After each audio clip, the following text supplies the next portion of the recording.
गांव के एक कोने में एक पुरानी हवेली थी जो अब खंडर में तब्दील हो चुकी थी। लोग कहते थे कि उस हवेली में कुछ अजीब और रहस्यमय होता है। हवेली का सबसे अजीब हिस्सा था एक बड़ा पुराना आईना जिसे काली छवि के नाम से जाना जाता था। यह आईना हवेली के सबसे बड़े कमरे में टंगा था। कोई भी इसे देखने की हिम्मत नहीं करता था। राघव जो शहर से अपने गांव लौटा था इन कहानियों को बकवास मानता था। उसने ठान लिया था कि वह इस आईने की सच्चाई जानकर रहेगा। एक रात चांदनी रात में राघव अपने दोस्त मोहित के साथ उस हवेली में गया। हवेली में कदम रखते ही हवा सर्द और भारी हो गई। हवा कदम के साथ एक अजीब सी सिरहन उसके शरीर में दौड़ रही थी। जब वह कमरे में पहुंचे तो उसके सामने पुराना आईना था। आईने के ऊपर धूल की मोटी परत थी, लेकिन फिर भी उसकी चमक रहस्यमय और डरावनी थी। राघव ने पास जाकर आईने को ध्यान से देखा। तभी मोहित ने मजाक करते हुए कहा, क्यों ना इसे साफ करें और देखें आखिर इसमें है क्या। राघव ने मुस्कुराते हुए अपना हाथ बढ़ाया और आईने को साफ करना शुरू कर दिया। जैसे ही उसने आईने से धूल हटाई, कमरे का तापमान अचानक गिरने लगा। मोहित ने राघव को रोका। मुझे कुछ अजीब लग रहा है, चलो यहाँ से चलते हैं। लेकिन राघव ने उसकी बात को अनसुना कर दिया। जैसे ही आईना साफ हुआ, राघव और मोहित को उसमें अपने प्रतिबिंब की बजाय कुछ और दिखा। वह एक महिला थी जो लाल साड़ी पहनी हुई थी, लेकिन उसका चेहरा धुंधला और विकृत था।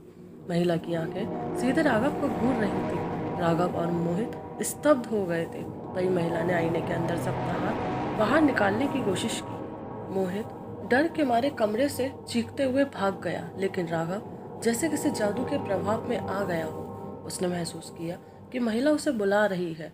उसकी आवाज़ कमरे में गूंजने लगी, राघव आओ, मेरे पास आओ। अगले दिन जब गांव के लोग हवेली के पास से गुजरे तो उन्होंने मोहित को बेहोश पाया, लेकिन राघव का कोई नामो निशान नहीं मिला।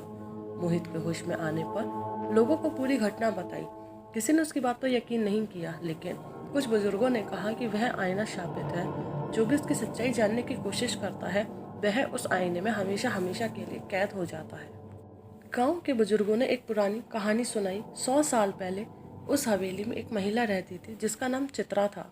चित्रा बेहद सुंदर थी और अपनी खूबसूरती पर गर्व करती थी, लेकिन उसका दिल काला और दुष्ट था।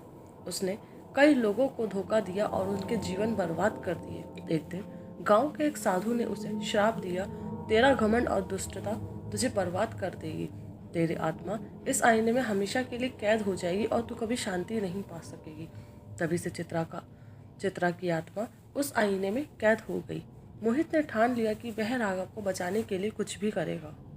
उसने गांव के साधु से मदद मांगी। साधु ने उसे बताया कि वह आईने को तोड़ने की कोशिश कर सकता है, लेकिन यह बेहद खतरनाक होगा। मोहित ने साधु के बताए अनुसार अगले पूर्णिमा की रात को हवेली जाने का निर्णय लिया। उसने उसके साथ कुछ जरूरी पूजा की सामग्रियां और हनुमान चालीसा भी ली। जब वह हवेली में पहुंचा तो वहां का माहौल बहुत डरावना था।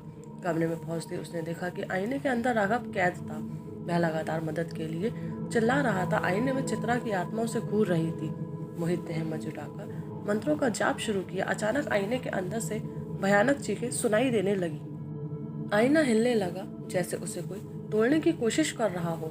मोहित ने अपनी पूरी ताकत से आईने पर वार किया। आईना टूट गया और चित्रा की आत्मा चीखते हुए गायब हो गई। राघव बेहोश होकर जमीन पर गिर पड़ा, लेकिन वह सुरक्षित था। मोहित ने उसे वहां से बाहर निकाला। उस दिन के बाद हवेली को हमेशा के लिए बंद कर दिया गया। कहते हैं कि आईने के टूटने के बाद भी कभी कभी हवेली के पास से गुजरने वाले लोग किसी महिला की चीखें सुनते हैं। शायद चित्रा की आत्मा अभी भी अपनी शांति की तलाश में भटक रही है।